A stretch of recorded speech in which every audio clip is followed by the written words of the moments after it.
Great news! You can finally disable YouTube Shorts.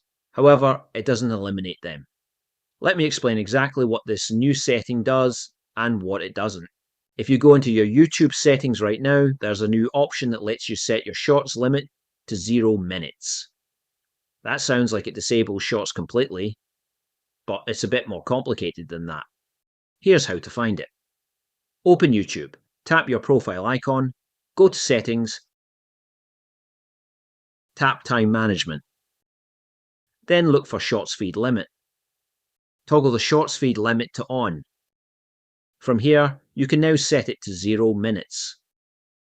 So what happens when you set it to 0? Shorts will mostly disappear from your home feed. If you try to scroll Shorts, you'll quickly see a limit reached message, and you won't get stuck endlessly scrolling anymore. So in that sense, it does work. But here's the catch. This does not fully disable Shorts. You can still see them in your Subscriptions tab and Search Results, and if you open a Shorts video directly. So YouTube hasn't actually removed Shorts. It's just stopped pushing them to you. And honestly, that's probably intentional. YouTube still wants Shorts to exist on the platform. This setting is more about reducing distraction rather than removing the feature entirely. If you want to go a step further, here are a few extra things you can do.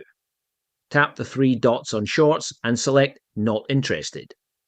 Hide the Shorts shelf from your home feed when it appears. And if you're on desktop, you can use browser extensions to block Shorts completely. Combine these with the 0 minute limit, and you'll barely see Shorts at all. So to sum it up, yes, you can now effectively turn off Shorts. But no, it's not a full disable option. It's more like a filter that stops them taking over your feed. That's the new Shorts setting.